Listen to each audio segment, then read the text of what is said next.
What's going on, guys? It's Greg here, aka NYPrepper. It is Saturday, August 31st, 2024, and I have an emergency update to share with you guys. Right now it is 1939 Eastern Time here in the United States, and we have U.S. nuclear forces on high alert this Labor Day weekend.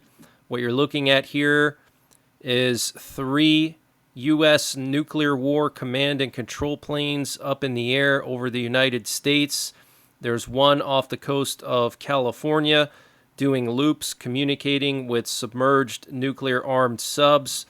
There was one off the coast of Texas communicating with submerged nuclear armed subs in the Gulf of Mexico.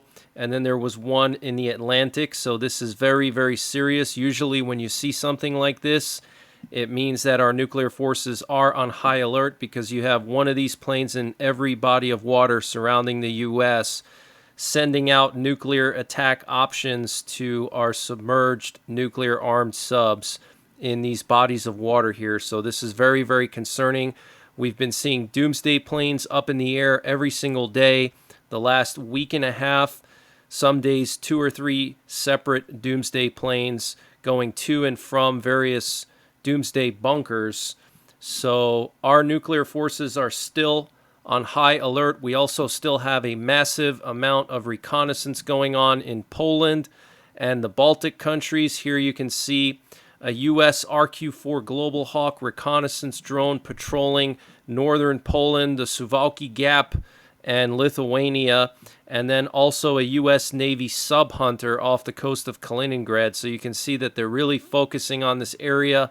And a couple of days ago, Russia did send an explosive drone into Poland. It flew 30 miles into Poland, and it flew for 30 minutes. And there's still very sketchy details about what happened to that drone, if Poland shot it down or if it crashed or what. The Polish government is not releasing any details, except the Polish Prime Minister said that NATO pressured Poland not to shoot down any missiles or drones that fly into Poland from Russia. So this is very, very concerning that NATO would tell Poland to do that. We have a video that was released today showing the Ukrainian military operating MiG-29s with American JDAM-ER guided bombs in the Kursk Oblast in Russia. And the video footage shows the Ukrainian fighter jets using these American guided bombs to destroy bridges in the Kursk Oblast. Apparently, they used these guided bombs to take out those 3 bridges on the same river in Kursk. If you remember, like 2 weeks ago, there was the news that the Ukrainians destroyed all the bridges in that critical river in Kursk. Well, apparently they used American bombs to do that. So the situation there is continuing to escalate. We have Ukraine continuing to put more pressure on the US, the UK, France, and Germany to allow Ukraine to use long-range weapons to strike targets in Russia. Zelensky today formally called on the US, the UK, France, and Germany to allow Ukraine to use long-range weapons to strike targets in Russia. He said, quote, "We need the ability to genuinely and fully defend Ukraine and Ukrainians. We require both permissions for long-range capabilities and your long-range shells and missiles." He said, "Vital decisions, exactly the ones that can influence events in the right way, cannot be postponed." Okay, so this is very serious, and the Ukrainian Defense Minister Rustem Umerov said the Biden administration is still considering Ukraine's request to lift restrictions on Ukraine using long-range weapons to strike deeper inside Russian territory, and confirmed that he presented a list of targets in meetings with senior officials in Washington on Friday. This was reported by CNN. Okay, so the Ukrainian Defense Minister confirming that the Biden administration is still considering Ukraine's request to use the long-range weapons in Russian territory, and they provided the Biden administration with a list of targets they wanted to hit.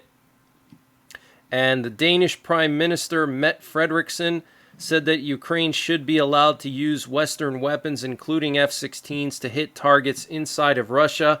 And this comes just a few days after the Dutch defense minister, or actually the Dutch commander of the military over there, said that they could use their F-16s anywhere they want, that Ukraine could use Dutch F-16s in Russian territory. And we're hearing that Ukraine is now using roads instead of air bases to receive F-16s and to launch them when they go on missions. Apparently, they're doing this to avoid the risk of Russian missiles hitting bases and destroying the F-16s. So they're taking off and landing on roads in Ukraine. That's absolutely crazy. And the Biden administration has rejected a military proposal to send American contractors to Ukraine to maintain Western equipment, including F-16s, over concerns about safety, U.S. officials said. This was reported by the Wall Street Journal. And this is very concerning. Ukraine has severed the secret telephone connection between Kyiv and Moscow, which has existed since 1998, said the Cabinet of Ministers representative in the Verkhovna Rada, Melnychuk. Okay, so Ukraine severing the emergency telephone between their capital and the Russian capital. That's very, very concerning. And Ukraine's president fired the commander of Ukraine's Air Force after an F-16 was taken down and the pilot killed in last Monday's Russian missile attack on Ukraine. A Ukrainian lawmaker said she had sources that said it was a friendly fire incident with Patriot missiles. And Switzerland may abandon 500 years of neutrality due to the Russian threat, according to Politico. The Swiss Security Commission is calling for a review of the neutrality that the country has maintained since 1515. The report notes that Switzerland has already become a target of hybrid warfare, disinformation, espionage, and cyber attacks. Experts recommend preparing the entire society, not just the army, for a possible conflict. Against the background of the growing threat from Russia, it is also suggested to strengthen ties with the EU and NATO, increase military spending, and expand cooperation with the West.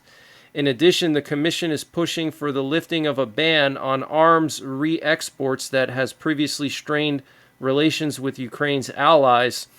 The findings have already been presented to Swiss Defense Minister Viola Amherd and will form the basis of the country's new security strategy for 2025. And before I continue with the breaking news, I wanted to mention the sponsor for this update, which is My Patriot Supply. Guys, My Patriot Supply is doing their most aggressive discount yet on their 3-month emergency food supply. And to get the deal, you got to go to preparewith.nyprepper.com. They've lowered the price of their 3-month food supply from $800 down to $500. 3 months of emergency food for $500. That is a really good deal, and it will last you 25 years because it is freeze dried and it's all packed within 6 rugged water resistant buckets. So you have all that food in a small package. You can store that pretty much anywhere. And you can also take it with you. If you have to bug out, you can throw that in your vehicle easily. So use the link preparewithnyprepper.com to get $300 off the My Patriot Supply 3-month emergency food supply, $500 for it. Also, they have free shipping and handling included.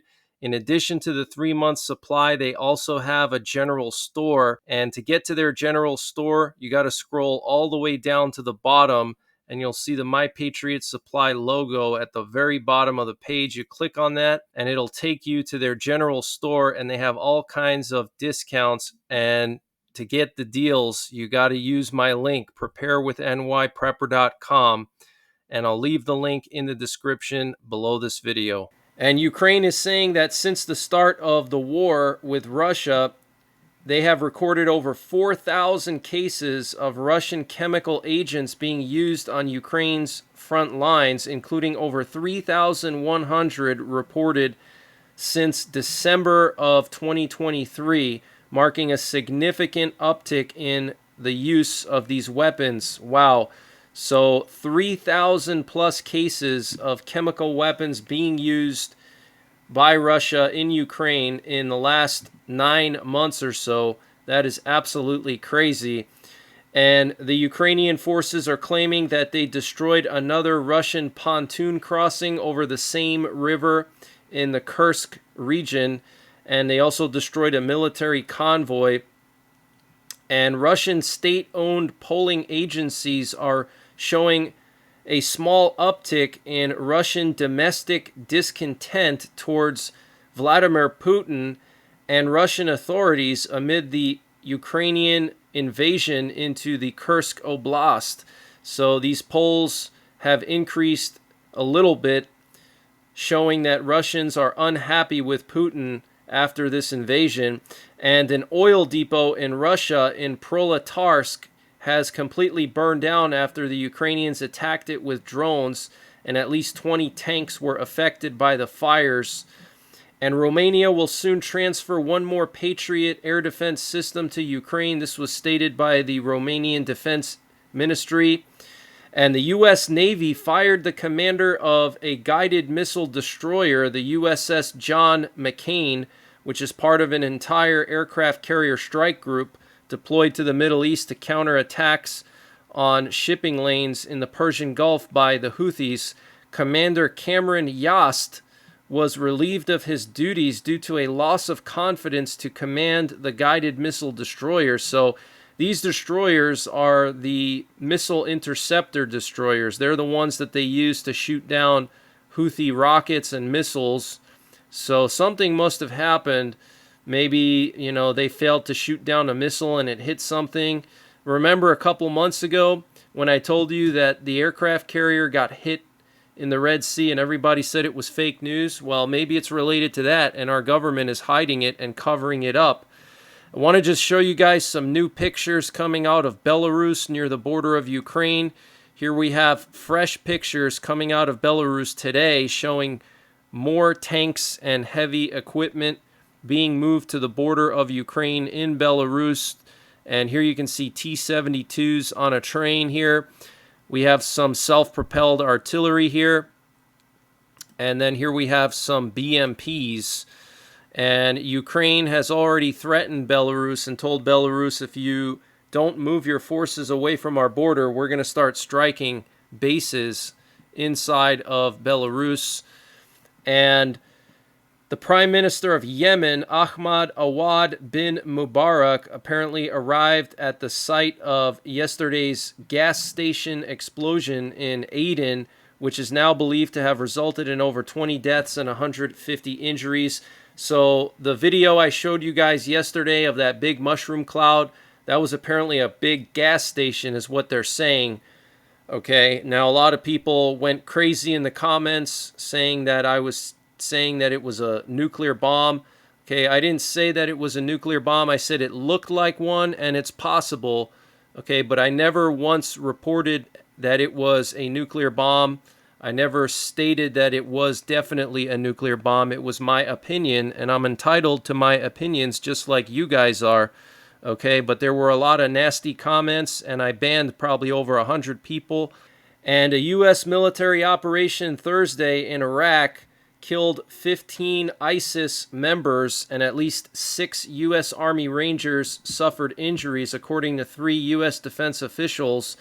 And an Israeli Security Cabinet meeting about the Gaza ceasefire deal erupted on Thursday night and turned into an unprecedented shouting match between Prime Minister Benjamin Netanyahu and Defense Minister Yoav Gallant. Now, this is the second time that they've gotten into a shouting match. A couple months back, Yoav Gallant stormed out of a war cabinet meeting, so this is very, very serious. And Poland is now ready to open border crossings with Belarus in exchange for the release of political prisoners.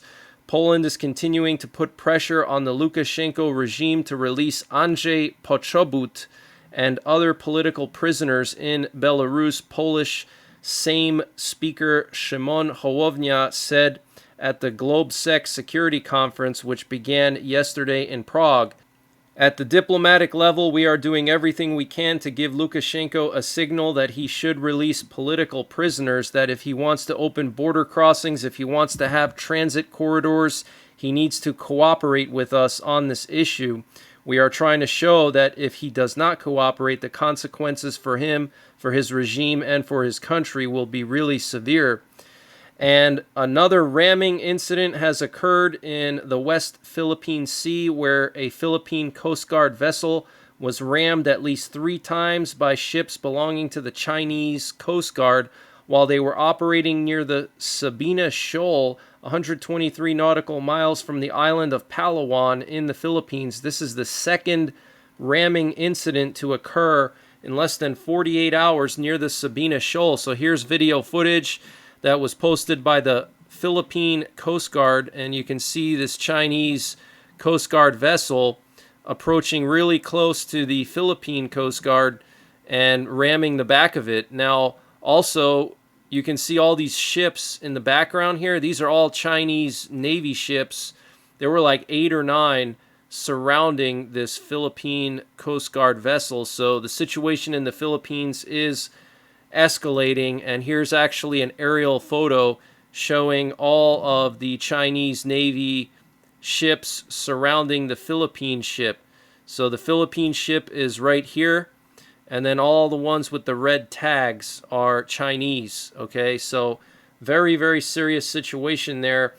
And Armenia has frozen its participation in all CSTO structures, according to the Prime Minister Pashinyan. He also stated that for now the country does not see the need to fully withdraw from the CSTO, but this does not mean that Armenia will not make another decision in the future. So the CSTO is like the Russian NATO. And the Prime Minister of Armenia says he's ready to meet the Prime Minister of Azerbaijan at the Armenian-Azerbaijani border to continue peace talks. In a conversation with Putin, Pashinyan, the Prime Minister of Armenia, said that Armenia would prefer to continue negotiations with Azerbaijan without Russia's participation. This is a huge loss for Putin, as Armenia was a Russian satellite for many years. Russia put Iskander missiles and air defenses over there, giving them more control over the Caucasus. And Armenia recently started doing exercises with the US and NATO, and is potentially looking to join NATO at some point in the future. And Brazil has blocked access to social media platform X, formerly known as Twitter. The authorities promised to fine citizens for using the social network with a VPN.